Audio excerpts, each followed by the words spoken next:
Cabinet committee on security, അതിൽ പ്രധാനമന്ത്രി, ആഭ്യന്തരമന്ത്രി, ധനകാര്യമന്ത്രി, വിദേശകാര്യമന്ത്രി, രാജ്യരക്ഷാമന്ത്രി ഇത്രയും പേർ പങ്കെടുക്കുന്നു.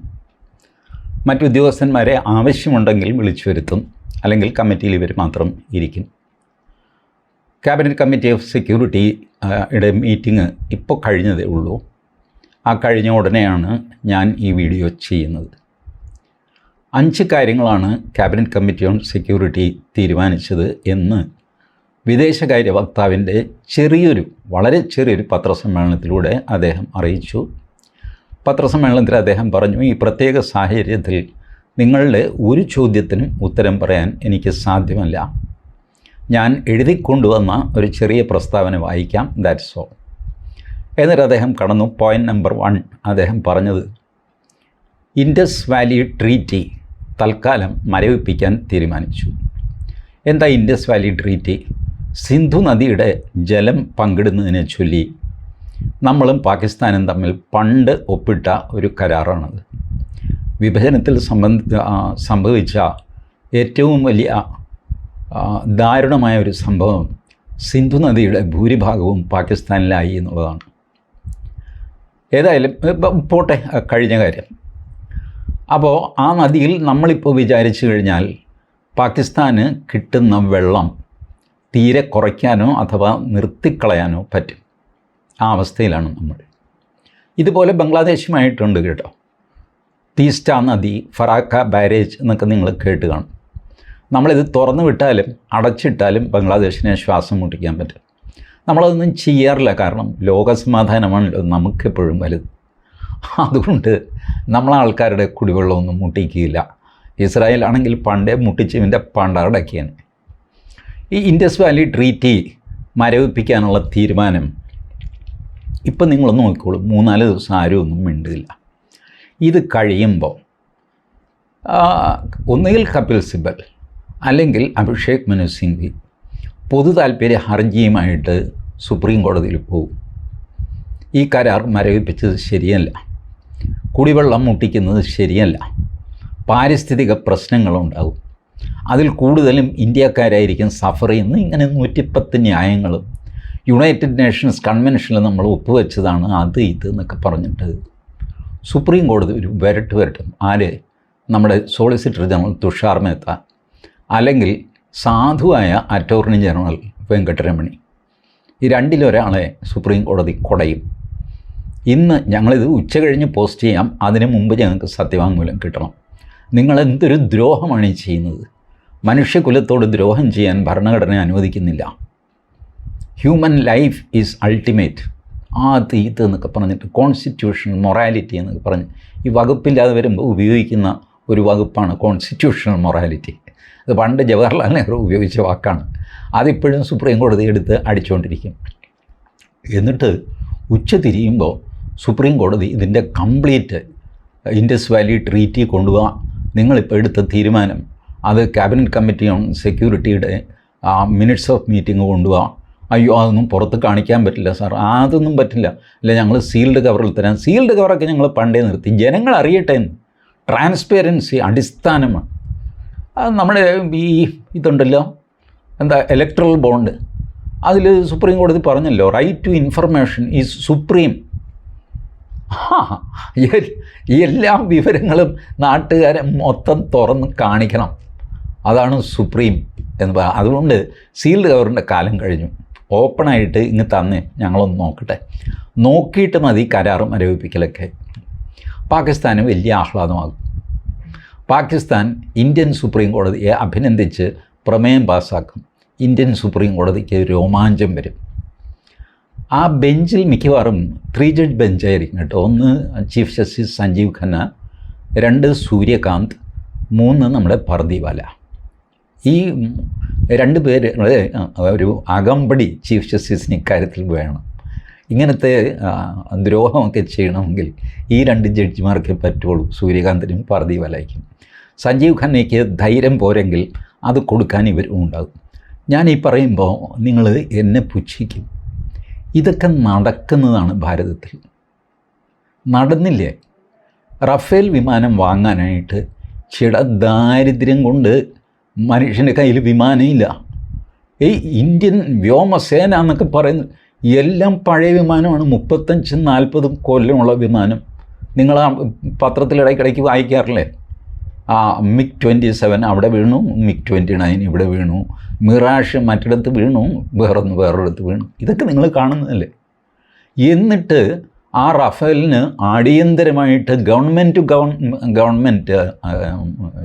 കോൺട്രാക്റ്റ് ഉണ്ടാക്കി നരേന്ദ്രമോദി. ഇവിടെ നിന്ന് പറന്ന് ഫ്രാൻസിൽ പോയി മാക്രോണുമായിട്ട് സംസാരിച്ച്, ഇടനിലക്കാരൊന്നുമില്ല, നേരിട്ട് സംസാരിച്ച് 36 വിമാനങ്ങൾ വാങ്ങാനുള്ള കരാറുണ്ടാക്കി. അതിൻ്റെ പേരിൽ എന്തൊക്കെ പുലിവാലാണ് ഉണ്ടായത് സുപ്രീം കോടതിയിൽ. ഒടുവിൽ സുപ്രീം കോടതി എല്ലാം പരിശോധിച്ച്, അന്ന് സീൽഡ് കവറുള്ള കാലമാണ്. സീൽഡ് കവർ, ഈ വിമാനത്തിന് ഇത്രയും വില എന്തിനാണ്? ആ വിമാനത്തിന് അണവായുധങ്ങളുണ്ടെന്നേ, അതുണ്ടെന്നും അതിന് ശക്തി എന്താണെന്നും അതിൻ്റെ വില എത്ര വരുമെന്നൊക്കെ ഇങ്ങനെ നാട്ടുകാരോട് വിളിച്ച് പറയാൻ പറ്റുമോ? അതൊന്നുമല്ല, ഞങ്ങൾക്കറിയണം. ഒടുവിൽ സീൽഡ് കവറിൽ കൊടുത്തു, ബോധ്യം വന്നു. സമയം എത്ര വെറുതെ പോയി, എന്തെല്ലാം ബഹളങ്ങൾ നടന്നു. അതുകൊണ്ടാണ് ഞാൻ പറയുന്നത്, ഈ ഇൻഡസ് വാട്ടർ ട്രീറ്റിയുടെ സ്റ്റേ സുപ്രീം കോടതി ചിലപ്പോൾ അത് ഭരണഘടനാ വിരുദ്ധമാണെന്ന് പ്രഖ്യാപിച്ചിട്ട് പറ്റില്ല, പാകിസ്ഥാന് വെള്ളം കൊടുക്കുക, ബാക്കി കാര്യം പിന്നെ നോക്കാം എന്ന് പറയാൻ സാധ്യതയുണ്ട്. പിന്നെ ഒന്ന് ചെയ്തത്, അട്ടാരി ബോർഡർ അടച്ചുപൂട്ടാൻ തീരുമാനിച്ചു, പാകിസ്ഥാനുമായിട്ടുള്ള ബോർഡർ. അപ്പുറത്തായി പോയ ഇന്ത്യക്കാർ, ഇപ്പുറത്തായി പോയ പാകിസ്ഥാൻകാർ, അവർ മെയ് 1 അങ്ങോട്ടോ ഇങ്ങോട്ടോ പോയി തീരണം. അതോടെ ബോർഡർ ക്ലോസ്.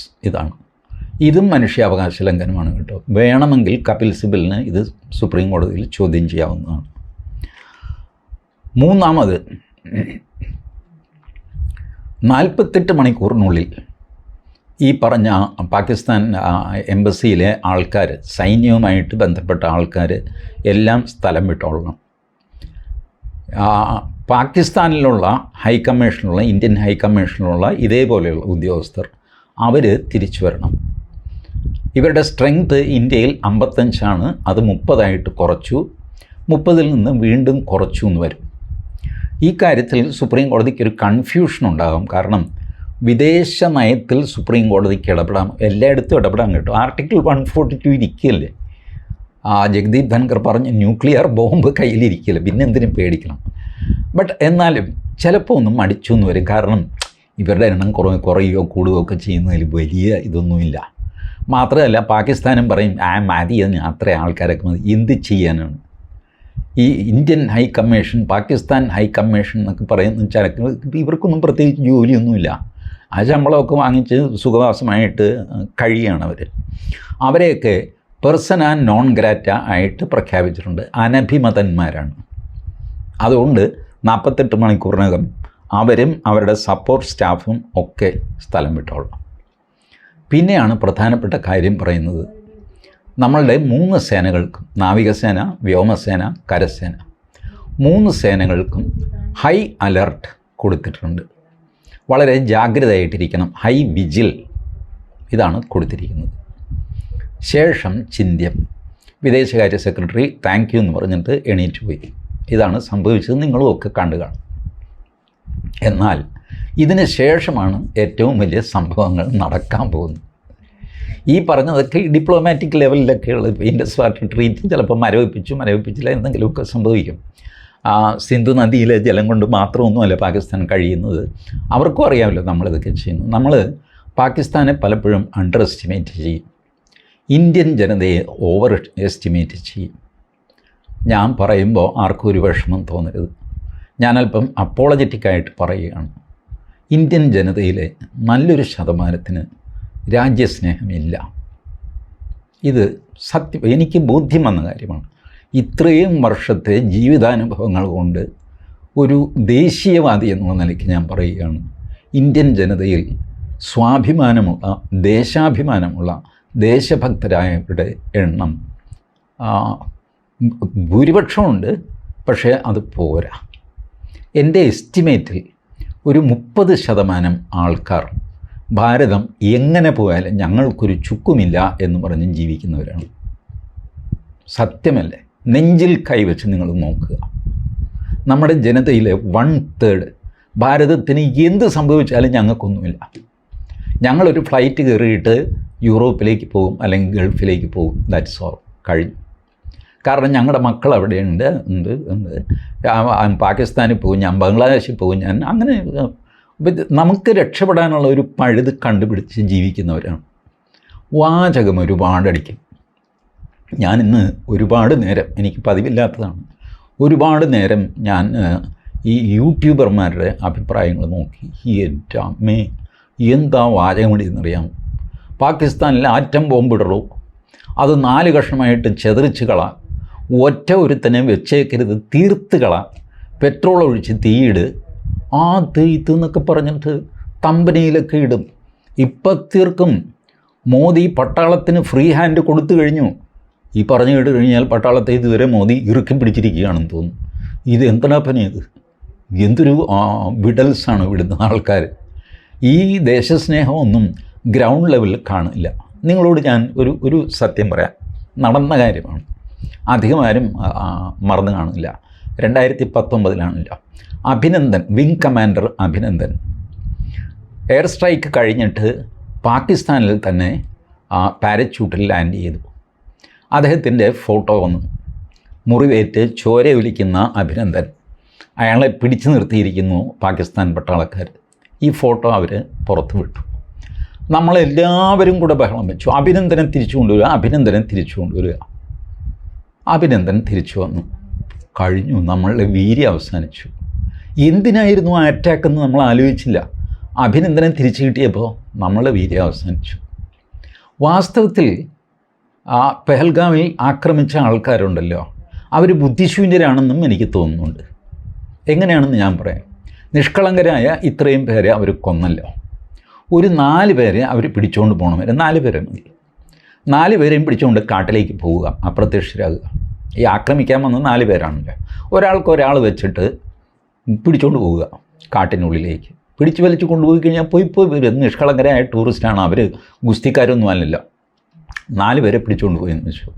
നമ്മളെല്ലാം ബഹളം വയ്ക്കുമ്പോൾ 4 പേരെ തിരിച്ചു കിട്ടണം, 4 പേരെ തിരിച്ചു കിട്ടണം. ഡൽഹിയിൽ റാലി, ജന്തർ മന്ദറിൽ വലിയ പ്രകടനം, ഇതൊക്കെ മിക്കവാറും ഇടതുപക്ഷവും ജിഹാദികളും ഒക്കെ കൂടെ ആയിരിക്കും ഇത് ചെയ്യുന്നത്. തിരിച്ചു കൊണ്ടുവരണം. അവസാനം നമ്മളെ ബുദ്ധിമുട്ടി നരേന്ദ്രമോദി എങ്ങനെയെങ്കിലും പറഞ്ഞ് അവർ തിരിച്ചു കൊണ്ടുവരും. കഴിഞ്ഞു നമ്മുടെ പ്രശ്നം. പെഹൽഗാമിലെ പ്രശ്നം ഇതോടെ തീരും. ഈ തൊഴിലാളി സമരങ്ങൾ തീരുന്ന് കണ്ടിട്ടില്ലേ? ഒരു ഡിമാൻഡ് വെച്ചിട്ട് സമരം അങ്ങ് തുടങ്ങും. സമരം മൂത്ത് കഴിയുമ്പോൾ മാനേജ്മെൻറ്റ് ഒരു 2 പേരെ പിരിച്ചുവിടും. അപ്പോൾ സമരത്തിൻ്റെ ഡിമാൻഡ് മാറിയിട്ട് പിരിച്ചുവിട്ടവരെ തിരിച്ചെടുക്കുക. മാനേജ്മെൻറ്റ് തിരിച്ചെടുക്കുമ്പോൾ സമരം തീർന്നു. ഡിമാൻഡ് മീറ്റ് ചെയ്തില്ലേ? പിരിച്ചുവിട്ടവരെ തിരിച്ചെടുക്കാൻ പറഞ്ഞു, തിരിച്ചെടുത്തു, സമരം കഴിഞ്ഞു. അപ്പോൾ ഒറിജിനൽ ഡിമാൻഡ് എവിടെ പോയി? ഈ പരിപാടിയാണ് നമ്മുടെ ജനത പലപ്പോഴും ഇഷ്ടപ്പെടുന്നത്. വാജ്പേയിയുടെ കാലത്ത് കണ്ടഹാറിൽ നമ്മുടെ പ്ലെയിൻ രാജിക്കൊണ്ടുപോയി. ആ പ്ലെയിനിലിരിക്കുന്നവർക്ക് എത്ര പരിഭ്രമം ഉണ്ടായി എന്ന് എനിക്കറിയില്ല. ബട്ട് പുറത്ത് എല്ലാവരും കൂടെ വാജ്പേയിയുടെ പുറത്ത് പ്രഷർ. 2,500 പേരുടെ റാലി വാജ്പേയിയുടെ വീട്ടിലേക്ക് വൃന്ദാക്കാരായിട്ടായിരുന്നു അതിന് മുമ്പിൽ. പിന്നെ കോൺഗ്രസിൻ്റെ അന്ന് നേതാവായിരുന്ന അംബികാ സോണി, എനിക്ക് നല്ല ഓർമ്മയുണ്ട്. എല്ലാവരും കൂടെ ബഹളം വെച്ചിട്ട് ഭീകരർ തുറന്നു വിട്ടു വാജ്പേയിയുടെ കാലത്ത്. ഒരു സർക്കാരിനെ ജനങ്ങൾ പിന്തുണച്ചില്ലെങ്കിൽ സർക്കാർ നിസ്സഹായരായി പോകും. പട്ടാളവും അതുപോലെയാണ്. പട്ടാളത്തെ നമ്മൾ പിന്തുണയ്ക്കുമോ? നമുക്കൊരു അപകടം വന്നു കഴിഞ്ഞാൽ നമ്മൾ രാജ്യത്തിൻ്റെ കൂടെ നിൽക്കുമോ? നമ്മുടെ ഒരാളെ പാകിസ്ഥാനിലേക്ക് പിടിച്ചുകൊണ്ട് പോയി അവർ നെഗോഷിയേറ്റ് ചെയ്യുകയാണെങ്കിൽ നമ്മുടെ നിലപാട് എന്തായിരിക്കും? എൻ്റെ അമ്മാവനെ തിരിച്ചു കിട്ടണം. അല്ല, അവർ 500 ടെററിസ്റ്റുകൾ പാകിസ്ഥാൻ ജയിലിൽ കിടക്കുന്നു, അല്ല കാശ്മീർ ജയിലിൽ കിടക്കുന്നവരെ തുറന്നു വിടണമെന്ന് പറയുന്നു. തുറന്നു വിടുന്നു, എത്രയോ പേരെ വിട്ടിരിക്കുന്നു, ഇവരെയും കൂടെ വിട്, എൻ്റെ അമ്മാവനെ തിരിച്ചു കൊണ്ടുപോകുക. ഇതല്ലേ നമ്മുടെ ലൈൻ?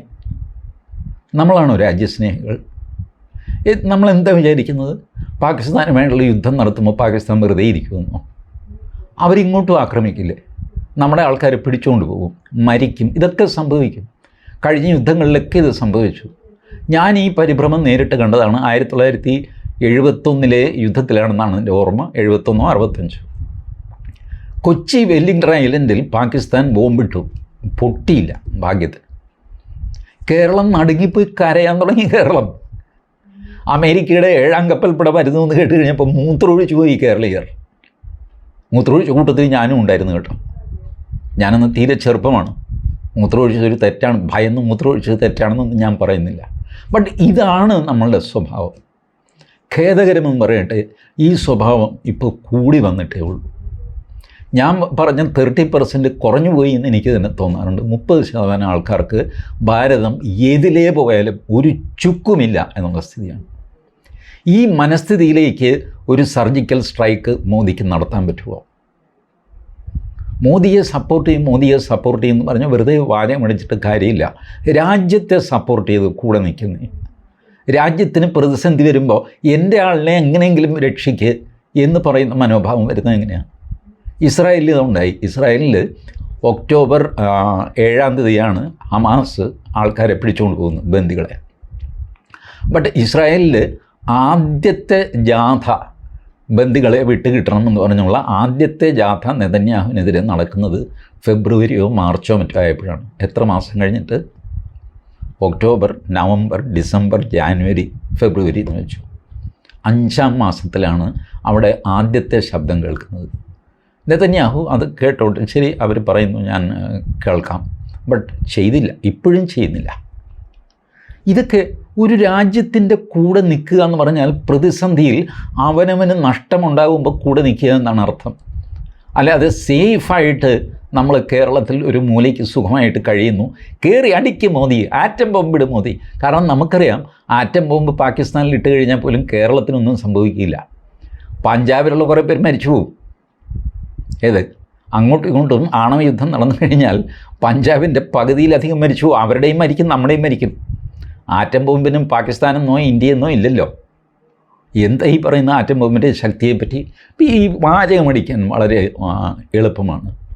ഈ തീരുമാനം മോദിക്ക് വിടാൻ നമ്മൾ തയ്യാറാണോ? സത്യസന്ധമായിട്ട് പറയുക, ഈ തീരുമാനം ഇന്ത്യൻ പട്ടാളത്തിനും മോദിക്കും വിടാൻ നമുക്ക് സമ്മതമാണോ? അതോ നമ്മൾ അവരെക്കാൾ ബുദ്ധിമാന്മാരായിട്ട് അവരെ ഉപദേശിക്കുകയാണ്? ഈ രണ്ടാമത് പറഞ്ഞത് സംഭവിക്കുന്നു എന്ന് എനിക്ക് തോന്നുന്നു. ഞാനതുകൊണ്ട് മോദിയെ ഉപദേശിക്കാനൊന്നും പോകാറില്ല. ഞാൻ എൻ്റെ ജീവിതത്തിൽ AK-47 കണ്ടിട്ടില്ല. നിങ്ങളിൽ ആരെങ്കിലും കണ്ടിട്ടുണ്ടെങ്കിൽ ശരി, ഞാനൊരു സാധാരണക്കാരനാണ്, ഞാനിത് കണ്ടിട്ടില്ല. ഈ കുന്തം ഞാൻ തോക്ക് തന്നെ നേരെ ചൊവ്വേ കണ്ടിട്ടില്ല. ഉയർന്ന പോലീസ് ഉദ്യോഗസ്ഥന്മാരുടെ പുറകിൽ ഇങ്ങനെ ജാക്കറ്റിൽ, ലെതർ ജാക്കറ്റിൽ ഇട്ട് വെച്ച് റിവോൾവർ കണ്ടിട്ടുണ്ട്.